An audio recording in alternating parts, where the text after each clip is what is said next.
Finally তোমাদের অনেক রিকোয়েস্টে নিয়ে এলাম মেজ রানারের second part, maze runner the scorch ট্রায়ালের এক্সপ্লেনেশন। প্রথম পর্বে আমরা দেখেছিলাম কিভাবে থমাস সেই ভয়ঙ্কর মেজ থেকে পালিয়ে এসেছিল, কিন্তু এরপর তাদের এমন এক স্থানে নিয়ে যাওয়া হয় যেটা মেজের চাইতেও আরও বেশি ভয়ঙ্কর।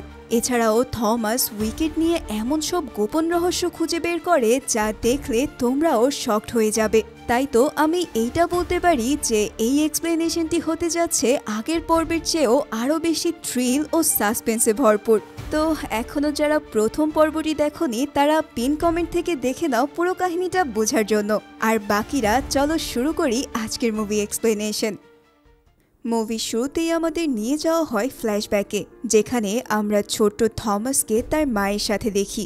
পৃথিবীতে তখন চলছিল সেই ফ্লেয়ার ভাইরাসের তাণ্ডব। তাই তো থমাসের মা তার ছেলের সুরক্ষার জন্য উইকেটের হাতে তুলে দেয় নিজের প্রাণপ্রিয় ছেলেকে।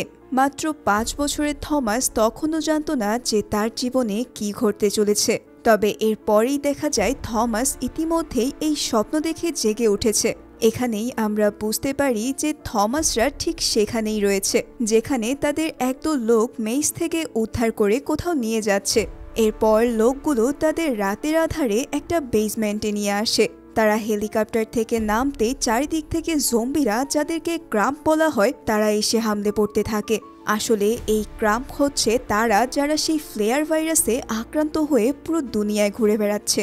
তোমরা প্রথম পর্বে যে গ্রিভার্সদের দেখেছিলে তারা কিন্তু উইকেটের বানানো ক্রিয়েচার, তাই তাদের অ্যাটাকের পর একটা অ্যান্টিডোটের মাধ্যমে এলভিকে তারা সারিয়ে নিতে পেরেছিল।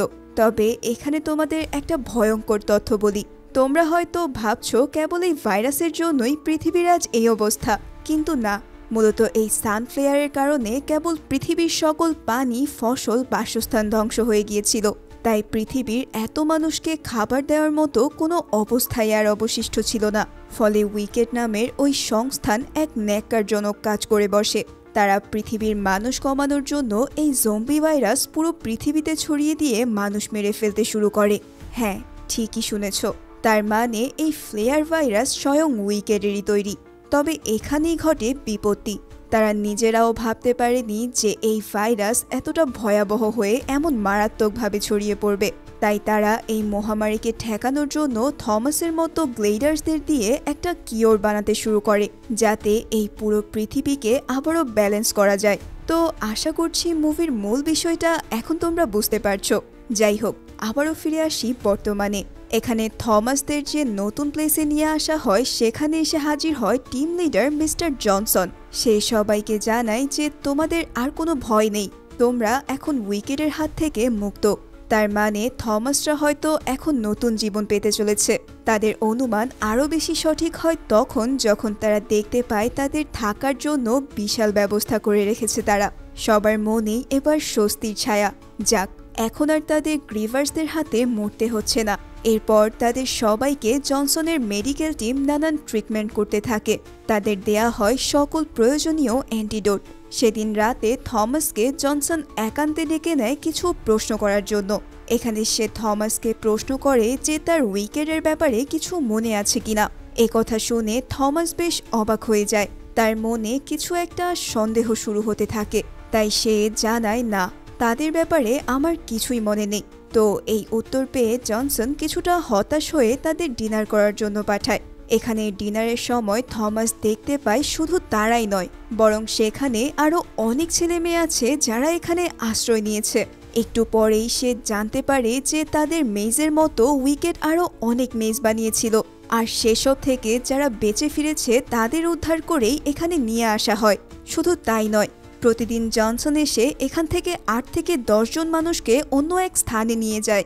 জনসনের মতে তাদের নিয়ে যাওয়া হচ্ছে এক হ্যাভেনে, যেখানে ফ্লেয়ার ভাইরাসের কোনো অস্তিত্ব নেই। সেখানে কেবল রয়েছে শান্তি আর শান্তি। তাই তো সবাই অধীর আগ্রহে অপেক্ষা করে যে কখন তার নাম সেই লিস্টে উঠবে। তবে এখানে অ্যারিস নামের এই ছেলেটার ভাগ্য বেশ খারাপ, কারণ আজ 10 দিন হয়ে গেলেও তার নাম এই লিস্টে ওঠেনি। তার মানে সেই এখানে সবচেয়ে পুরনো গ্লেইডার্স। যাই হোক, এরপর হুট করেই থমাস দেখতে পায় টেরেসাকে, যাকে কিছু ডক্টররা কোথাও যেন নিয়ে যাচ্ছে। এটা দেখে থমাস দৌড়ে তার কাছে যেতে চাইলে গার্ডরা তাকে বাধা দিয়ে জানায়, চিন্তা করো না, টেরেসার আরও কিছু টেস্ট এখনও বাকি আছে, কিন্তু থমাসের মনের মধ্যে কেমন যেন খচখচ করে ওঠে। কোনোভাবেই তার মাথায় আসছে না যে এরা এত ভালো আচরণ কেন করছে।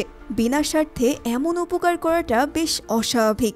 ঠিক তার অনুমানই সত্যি হয় রাতের বেলায়, যখন তাদের রুমে এক গোপন টানেল দিয়ে অ্যারিস এসে উপস্থিত হয়। ইতোমধ্যেই তাদের রুমে সবাই ঘুমিয়ে পড়েছে। অ্যারিসকে আচমকা দেখে থমাস বেশ ঘাবড়ে যায়, কিন্তু তখন অ্যারিস দ্রুত থমাসকে তার সাথে আসতে বলে একটা বিশেষ জিনিস দেখানোর জন্য। তাই থমাস আর দেরি না করে ওই টানেলের মধ্যে দিয়ে তার সাথে সাথে যেতে থাকে। এরপর একটু দূরে গিয়েই থমাস যা দেখতে পায় তাতে তার যেন কলিজা কেঁপে ওঠে। সে দেখে যে এই কম্পার্টমেন্টে একটা ল্যাব রয়েছে, যেখানে প্রতিদিন ডেড বডি নিয়ে যাওয়া হয়। কিন্তু এরা কারা, আর কেনই বা তাদের নিয়ে যাওয়া হচ্ছে, এই বিষয়ে অ্যারিসও কিছু বলতে পারে না। তবে এটা যে কোনো ভালো লক্ষণ নয় সেটা থমাস ঠিকই বুঝে গেছে। তাই এখন যে করেই হোক তাকে আসল কাহিনী জানতেই হবে। সেই লক্ষ্যে থমাস পরের দিন যখন জনসন এসে আবারও কিছু ছেলে মেয়েদের নিয়ে যায়, তখন সে তাদের সাথে যাবার বায়না ধরে। কিন্তু গার্ড আবারও তাকে বাধা দিলে সে এক প্রকার জোর করেই ভেতরে ঢোকার চেষ্টা চালায়। তবে গার্ডরা তাকে ফাইনালি আটকাতে সক্ষম হলেও আমরা দেখতে পারি যে থমাস ইতিমধ্যেই কৌশলে তাদের কাছ থেকে গেট পাস চুরি করে নিয়েছে। এই গেট পাস দিয়ে তারা ওই ল্যাবে ঢুকে আসল রহস্য বের করার জন্য বেরিয়ে পড়বে। এভাবেই আর কোনো দেরি না করে অ্যারিস আর থমাস মিলে আবার ওই টানেল দিয়ে সেই ল্যাবের সামনে এসে পৌঁছায়। এরপর সেই গেট পাস পাঞ্চ করতেই তারা ল্যাবে ঢুকে যা দেখতে পায় তাতে তাদের রক্ত হিম হতে শুরু করে। তারা দেখে সেখানে অদ্ভুত জারের মধ্যে এক ধরনের ভয়ঙ্কর ক্রিয়েচারকে ডাইলোয়েট করা হচ্ছে। দেখে মনে হচ্ছে এখানে হয়তো তাদের তৈরি করার প্রসেসিং চলছে। এটা দেখার পর তারা চুপিসারে যখন আরও সামনে যায় তখন তারা আরও বেশি শকড হয়ে পড়ে। এবার তারা দেখতে পায় সেখানে সরাসরি ঝুলিয়ে রাখা হয়েছে সেই গ্লেডার্সদের। তার মানে জনসন যাদের হ্যাভেনে নিয়ে যাওয়ার কথা বলে নিয়ে আসতো তাদের ফাইনাল ডেস্টিনেশন হয়তো এই ল্যাবে। এসব দেখে তো থমাসের গলা একদম শুকিয়ে যেতে শুরু করে। এরপর একটু ভালো করে সে খেয়াল করে দেখে যে এরা সবাই এখনো জীবিত আছে। তাদের শ্বাস প্রশ্বাস চলছে, কিন্তু নিঃশ্বাস চললেও তাদেরকে ঠিক জীবিত বলা যাচ্ছে না। এর উপর তাদের বডি থেকে এক ধরনের লিকুইড এক্সট্রাক্ট করে জমানো হচ্ছে। এখন এটা দেখে থমাস ধারণা করে নেয় যে হয়তো এরাও এসব ইমিউন গ্লেডার্সদের ব্যবহার করে অ্যান্টিডোট বানাতে চাইছে। এসব যখন তারা এক্সপ্লোর করছিল ঠিক সেই মুহূর্তেই আকস্মিকভাবে জনসন সেখানে ঢুকে পড়ে। এটা দেখে অ্যারিস ও থমাস কোনো মতে নিজেদের লুকিয়ে নেয়। তবে এরপর তারা আরও বিশাল বড় এক ধাক্কার সম্মুখীন হয়। এখানে থমাস দেখতে পায় জনসনের ভিডিও কলের ওপাশে রয়েছে স্বয়ং ইভা পেজ। কিন্তু এটা কি করে সম্ভব? সে তো ইভাকে আত্মহত্যা করতে দেখেছিল, তাহলে সে কিভাবে এখনো বেঁচে আছে?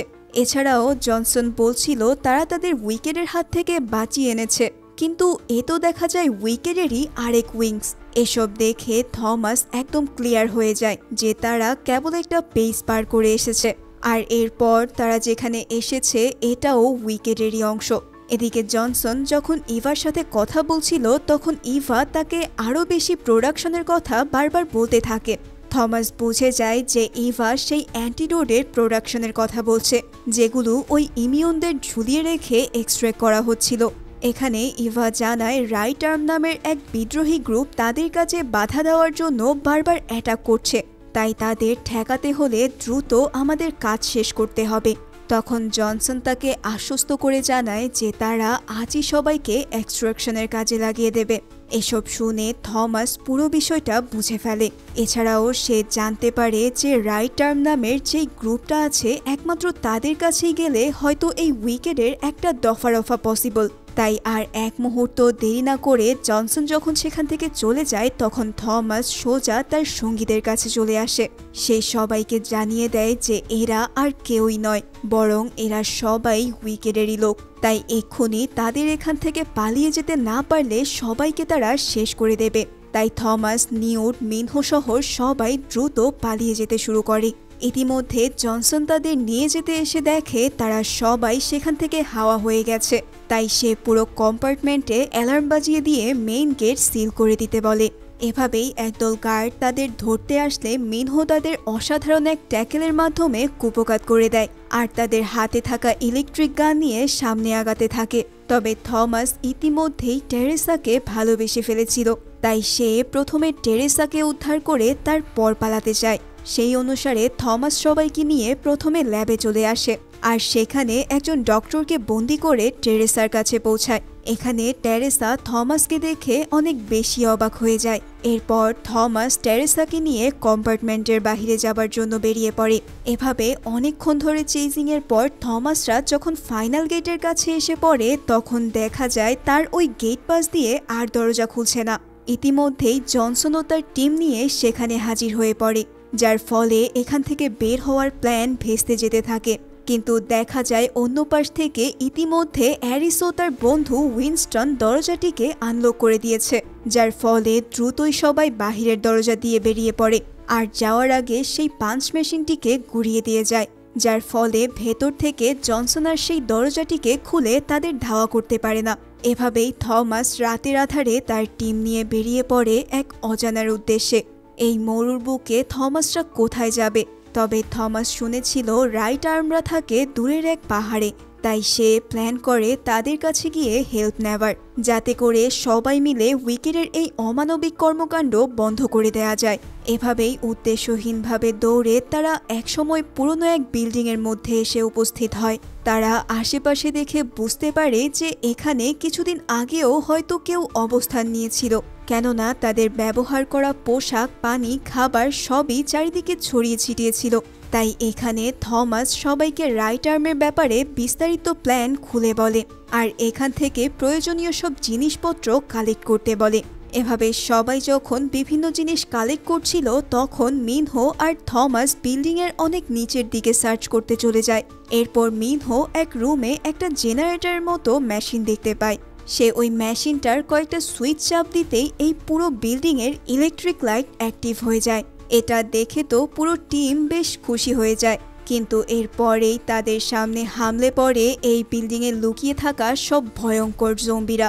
আসলে লাইটের আলো পেয়ে তারা সবাই ঘুম থেকে জেগে উঠেই মিনহো আর থমাসকে অ্যাটাক করতে শুরু করে। তারা দুজন নিজেদের সর্বশক্তি দিয়ে দৌড়ে উপরে উঠতে থাকে সবাইকে সতর্ক করার জন্য। এরই মাঝে জম্বিরা বারবার তাদের হামলা করতে চাইলেও অনেক বুদ্ধি করে দুজনেই তা কাটাতে সক্ষম হয়।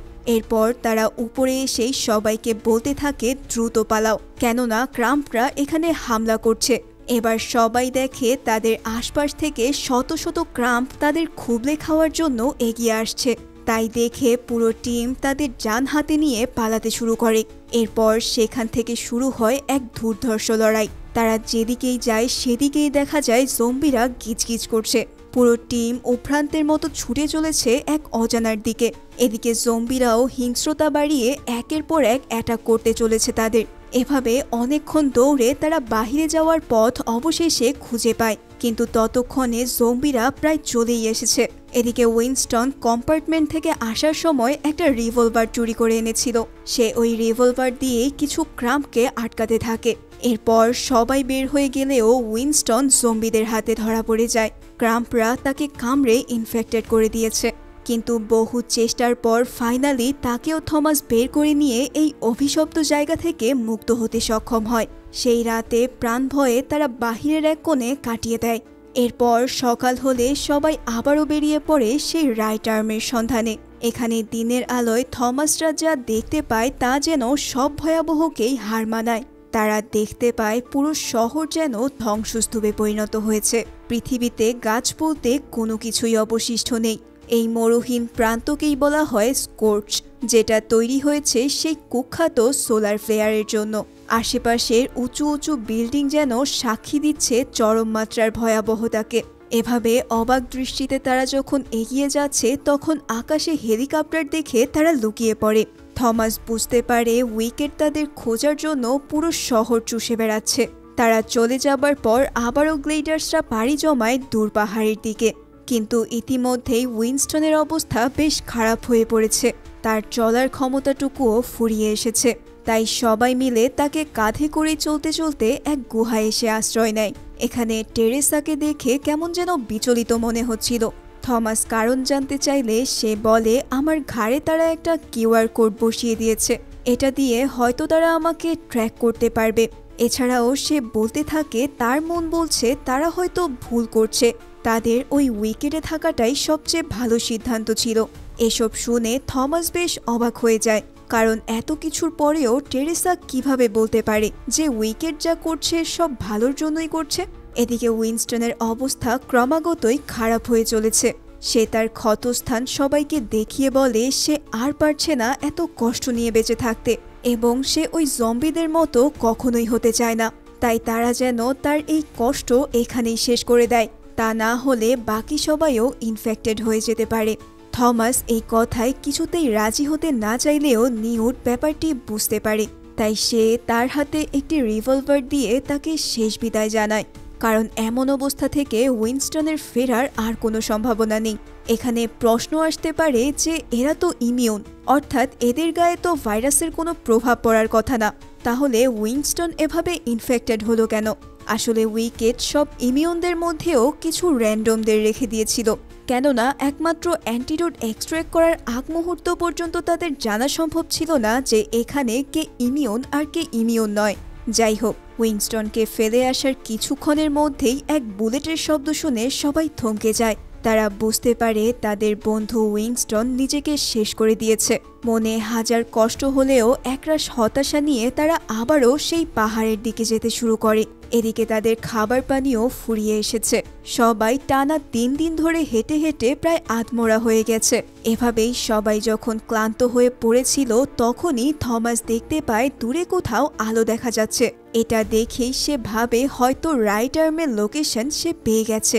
এদিকে পুরো আকাশ জুড়ে ভয়ঙ্কর কালো মেঘ ছেয়ে এসেছে, চারিদিকে শুরু হয়েছে তীব্র বজ্রপাত। তাই এবার সবাই প্রাণপণে ছুটতে থাকে সেই কম্পাউন্ডের দিকে। ইতিমধ্যে প্রচণ্ড বজ্রপাতে আকাশ বাতাস কেঁপে উঠেছে, রক্ত হিম করা ঠান্ডার সবাইকে প্রায় গ্রাস করে ফেলেছে। এর মধ্যে দিয়েই প্রাণ নিয়ে ছুটছে থমাসরা। এভাবেই এক রুদ্ধশ্বাস অবস্থায় তারা যখন কম্পাউন্ডের একদম কাছাকাছি চলে আসে তখনই হঠাৎ একটা থান্ডার এসে মিনহোর উপর পড়ে। মুহূর্তেই মিনহোর বডি থেকে ধোঁয়া উঠতে শুরু করে। থমাস সহ বাকি সবাই অনেক কষ্ট করে তাকে ভিতরে নিয়ে আসে। তারা ইতিমধ্যেই অন্ধকার একটি রুমে এসে উপস্থিত হয়েছে। সেখানে কিছু ট্রিটমেন্ট করতেই দেখা যায় যে মিনহো এখনো জীবিত আছে। এটা দেখে সবাই কিছুটা স্বস্তি পেতে না পেতেই তাদের কপালে শনি নেমে আসে। এখানে তারা দেখতে পায় এই রুমে কুকুরের মতো গলায় চেন দিয়ে বেঁধে রাখা আছে ভয়ঙ্কর সব জম্বিদের।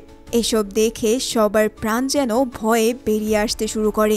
কিন্তু ঠিক সেই সময় এক মেয়ে এসব জম্বিদের মধ্যে থেকে তাদের সামনে এসে উপস্থিত হয়। মেয়েটি নিজেকে ব্রেন্ডা নামে পরিচয় দেয়। সে বলে, এতদূর পালিয়ে এসেছো মানে নিশ্চয়ই তোমাদের সাহস আছে, চলো তোমাদের জর্জের সাথে দেখা করিয়ে দেই। এই বলেই সে তাদেরকে নিয়ে যেতে শুরু করে। এখানে সবাই দেখতে পায় এ যেন এক অন্য জগৎ। এখানেও তাদের মতো আরো অনেক মানুষ রয়েছে যারা এখনো ইনফেক্টেড হয়নি। কিন্তু এরাই কি সেই রাইটার? সেই প্রশ্নের উত্তর একটু পরেই মিলবে। এখানে জর্জ নামের সেই লোকটি যখন তাদের দেখে তখন সে জানায় তার 3টি প্রশ্ন আছে। প্রথমত, তারা কোথা থেকে এসেছে আর তারা কোথায় যাবে, এবং সে কিভাবে তাদের সাহায্য করতে পারে। জবাবে থমাস বলে তারা উইকেট থেকে পালিয়ে এসেছে এবং রাইট আর্মের কাছে যেতে চায়। এখানে রাইট আর্ম ও উইকেটের কথা শুনে তো জর্জের চোখ চকচক করে ওঠে। সে বলে, যেহেতু তোমরা উইকেটের সম্পত্তি তাহলে তো তোমাদের দিয়ে আমি অনেক কিছু আবদার করতে পারবো। এই বলে তাদের সবাইকে সে বন্দি করে ঝুলিয়ে রাখে। এখানে সে তাদের প্রশ্ন করে যে বলো, রাইট আর্ম সম্পর্কে তোমরা কি জানো? আমি অনেক দিন ধরেই রাইট আর্মদের খুঁজে বেড়াচ্ছি, কিন্তু থমাস জানায় সে শুধু জানে রাইট আর্মরা পাহাড়ে থাকে, এর বাহিরে সে কিছুই জানে না। কিন্তু এই কথা জর্জ বিশ্বাস করতে চায় না, তাই সে তাদেরকে এভাবেই ঝুলিয়ে শাস্তি দিতে থাকে। এখানে কেন সে রাইট আর্মদের খুঁজছে এটা আমরা পরে জানতে পারবো। তবে এখানে আমরা দেখতে পাই জর্জের টিমে ছিল এক বিশ্বাসঘাতক। সে যখন জানতে পারে যে এরা উইকেট থেকে পালিয়ে এসেছে সে ততক্ষণে সেটা জনসনকে জানিয়ে দেয়, যার ফলে জনসনের পুরো টিম মুহূর্তেই এখানে চলে আসে তাদের আবারও ধরে নিয়ে যেতে। ইতিমধ্যে উইকেটদের আসতে দেখে জর্জ বুঝে ফেলে যে এই কাজ তার নিজের লোকেরাই করেছে। তাই সে এবার থমাসদের নিয়ে এখান থেকে পালিয়ে যাওয়ার প্ল্যান সাজায়। ইতিমধ্যে থমাসরাও টেকনিক করে তাদের বাঁধ খুলে ফেলতে সক্ষম হয়। এবার সেখানে জর্জ এসে পড়লে সে থমাসকে বলে, আমি তোমাদের রাইট আর্মের কাছে নিয়ে যাব, সুতরাং যদি বাঁচতে চাও তাহলে আমাদের সাথে এসো। এই কথা শুনে সবাই তার সাথে যাওয়ার জন্য রাজি হয়ে যায়। এদিকে ব্রেন্ডা তার প্রিয় একটা জিনিস ফেলে যাচ্ছিল বলে সে আবারও সেটা আনতে যায়। তাই তাকে প্রোটেকশন দেওয়ার জন্য থমাস বাকিদের চলে যেতে বলে তার সাথে যেতে থাকে। ইতিমধ্যে পুরো কম্পাউন্ডে উইকেডের লোকেরা তুলকালাম লাগিয়ে দিয়েছে। যেহেতু থমাসদের জীবিত ধরতে হবে তাই তারা ইলেকট্রিক গান ব্যবহার করে তাদের থামাতে চায়, কিন্তু ব্রেন্ডার অসাধারণ বুদ্ধির কাছে তারা সবাই কুপকাত হতে থাকে। অন্যদিকে জর্জ এখান থেকে বের হওয়ার সময় একটা টাইম বোমা ফিট করে গিয়েছিল, তাই একদম শেষ মুহূর্তে সেই বোমা বিস্ফোরণ হলে পুরো কম্পাউন্ড ধ্বংস হয়ে যায়। তবে ব্রেন্ডা আর থমাস এর প্রভাবে এমন এক স্থানে গিয়ে আটকা পড়ে যেখান থেকে বের হবার আর কোনো উপায় থাকে না। তবে ব্রেন্ডা ফাইনালি একটা পরিত্যক্ত টানেল খুঁজে পায় আর তারা সেখান দিয়েই বাহিরে যাওয়ার রাস্তা খুঁজতে শুরু করে।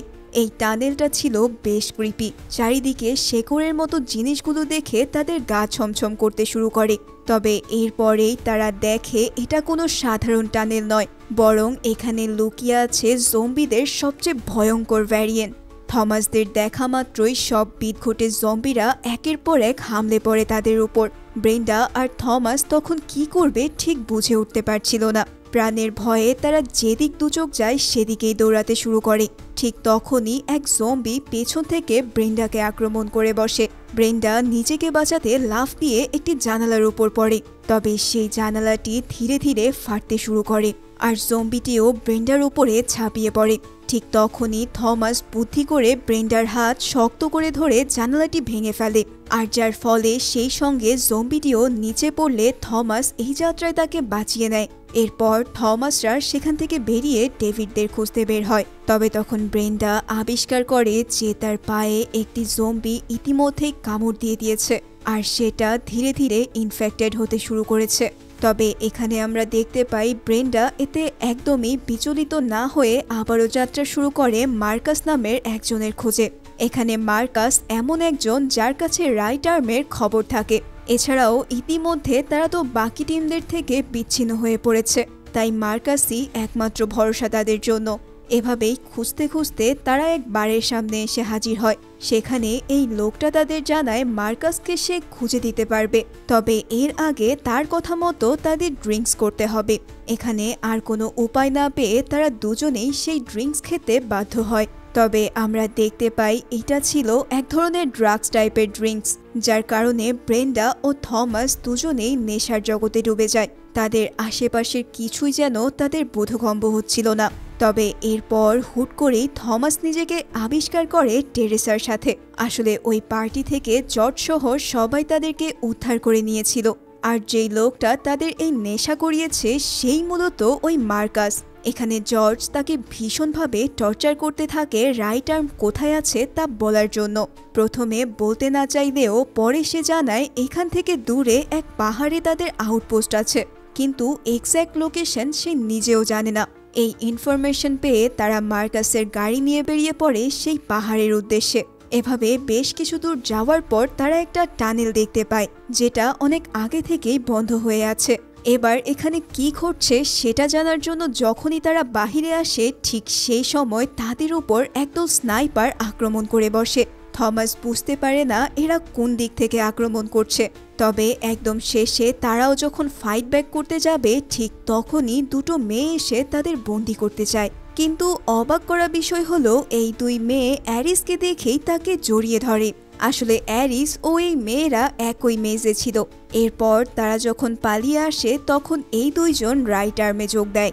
তার মানে তারা যে রাইট আর্মদের খুঁজছিল তাদেরকে থমাসরা ইতিমধ্যেই পেয়ে গেছে।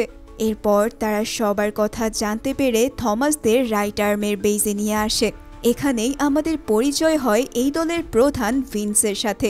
এখানে ম্যারি নামের একজন ডক্টর যে কিনা থমাসকে দেখেই চিনে ফেলে। আসলে থমাস ও ম্যারি একই সাথে উইকেডে কাজ করত। যদিও থমাসের কিছুই মনে নেই, তবে ম্যারি বলতে থাকে থমাসের জন্যই আজ আমরা রাইট আর্ম তৈরি করতে পেরেছি।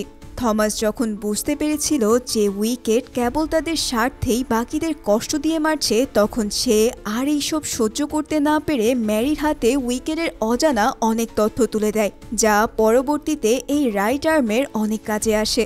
থমাস তার বন্ধুদের বাঁচানোর জন্য উইকেট থেকে বেরিয়ে যেতে চাইছিল, কিন্তু তার আগেই তাকে ধরে ফেলা হয় এবং মেইজে পাঠিয়ে দেওয়া হয়। আর ম্যারি কোনো মতে সেখান থেকে পালিয়ে রাইট আর্মের সাথে যোগ দেয়।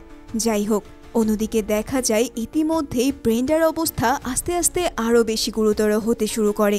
এর ওপর ভিন্স যখন দেখতে পায় ব্রেন্ডা ইতিমধ্যেই ইনফেক্টেড, তখন সে সাথে সাথেই তাকে হত্যা করতে চলে আসে। কিন্তু থমাস বারবার তাকে রিকোয়েস্ট করতে থাকে যাতে ব্রেন্ডাকে না মেরে কোনো উপায়ে তাকে সুস্থ করা যায় কিনা। প্রথমে ভিন্স জানায় এর কোনো চিকিৎসা নেই, তাই তাকে মরতেই হবে। তবে পরে ডক্টর ম্যারি জানায় আমার হাতে এর চিকিৎসা আছে, আর তার জন্য থমাসকে লাগবে।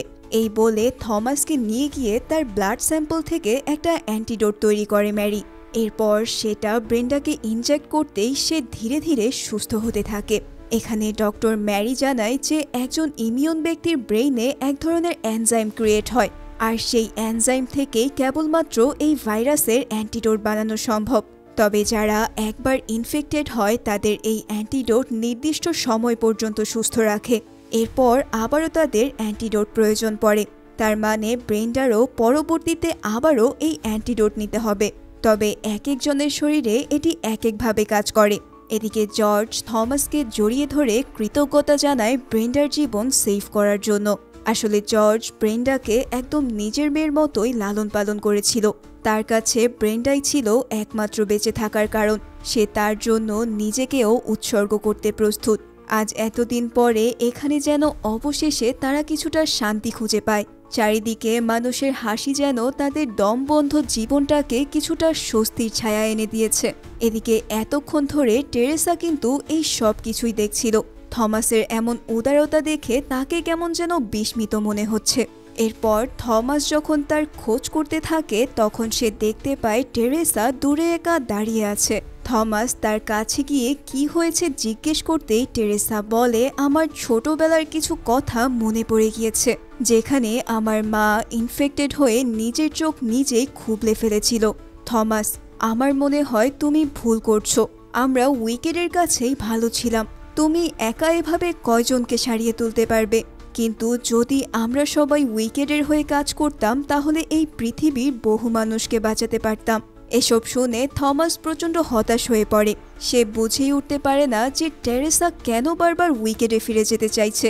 ঠিক তখনই দেখা যায় আকাশ কাঁপিয়ে সেখানে উপস্থিত হচ্ছে উইকেটের বাহিনী। এখান থেকেই থমাস বুঝে যায় যে টেরেসাই তাদের এই লোকেশন দিয়েছে যাতে সবাইকে তারা নিয়ে যেতে পারে। থমাস যেন নিজের চোখকেও বিশ্বাস করতে পারছিল না। সে ইতিমধ্যেই টেরেসাকে অনেক ভালোবেসে ফেলেছিল, কিন্তু সে যে শেষ মুহূর্তে এসে এভাবে ধোঁকা দেবে তা কোনোভাবেই থমাস মেনে নিতে পারেনি। সে এক মুহূর্ত দেরি না করে দ্রুত ক্যাম্পের দিকে যেতে থাকে সবাইকে যুদ্ধের প্রস্তুতি নিতে বলার জন্য। কিন্তু ইতিমধ্যেই উইকেটের বাহিনীরা এসে পুরো ক্যাম্পকে উড়িয়ে দিতে শুরু করে। আকস্মিক এই হামলায় রাইট আর্ম কোনোভাবেই তাদের সাথে পেরে উঠতে পারছিল না। ফলস্বরূপ উইকেট সবাইকেই তাদের বন্দি করে একে একে হেলিকপ্টারে উঠাতে থাকে। তবে তার আগেই দেখা যায় সেখানে এসে উপস্থিত হয়েছে স্বয়ং ইভা পেইজ। এখানে ইভাকে সরাসরি দেখে থমাসের গায়ে যেন কাঁটা দিয়ে ওঠে। ইভা তাকে বলতে থাকে, আমি যা করেছি তা পৃথিবীর ভালোর জন্যই করতে চেয়েছি। আমি একজন ডক্টর, কোনো মনস্টার নই। তাই আশা করি তুমিও বুঝতে পারবে যে এটা ছাড়া আমাদের আর কোনো উপায় নেই। তবে পেইজের সাথে টেরেসাকে দেখে তার সকল বন্ধুরা একদম হতভম্ব হয়ে যায়। এতদিন তাদের সাথে থেকেও টেরেসা কিভাবে উইকেটের সাথে হাত মিলিয়েছে তা তাদের মাথায় আসছে না। এরপর ডক্টর ম্যারিকে আমরা দেখতে পাই পেইজের মুখোমুখি হতে। সেখানে ম্যারি জানায়, তুমি যা করছো সেটা ঠিক নয়, এই সব কিছু বন্ধ করো। তোমাদের মতো এত ন্যাক্কারজনক কাজ থেকে আমি নিজেকে সরিয়ে নিতে পেরেছি, এতে আমি নিজেকে ধন্য মনে করি। তবে ঠিক সেই সময়ই জনসন তার রিভলভার দিয়ে ম্যারিকে সবার সামনে হত্যা করে ফেলে। এই দৃশ্য দেখে থমাস নিজেকে আর স্বাভাবিক রাখতে পারে না। সে হাতে গ্রেনেড নিয়ে নিজেকে সহ সবাইকে খতম করে দেওয়ার হুমকি দিতে থাকে। আর বলতে থাকে সবাইকে মুক্তভাবে বাঁচতে দেওয়ার জন্য। এদিকে এখানেই ঘটে এক আকস্মিক কাহিনী। এন্ট্রি নেয় জর্জ ও ব্রেন্ডা এবং শুরু হয় তুমুল এক লড়াই। ভিন্স তাদের মেশিন গান দিয়ে একের পর এক উইকেটের বাহিনীকে উপরে পাঠাতে শুরু করে। অন্যদিকে থমাস সহ বাকি সবাইও প্রাণপণে লড়তে থাকে তাদের সাথে। এখানে শেষ মুহূর্তে যে ফাইটিং সিন দেখানো হয়েছে সেটা সত্যিই অনেক অসাধারণ ছিল। এদিকে প্রায় সব ইমিউনদের নিয়ে ইতিমধ্যেই ইভা তার হেলিকপ্টারে উঠে পড়েছে, আর অন্যদিকে থমাসকে নিয়ে যাওয়ার জন্য উইকেট আপ্রাণ চেষ্টা চালাচ্ছে। এভাবেই ফাইনালি জনসন থমাসকে যখন মারতেই যাবে ঠিক তখনই ব্রেন্ডা তার স্নাইপার দিয়ে জনসনের হাত উড়িয়ে দেয়।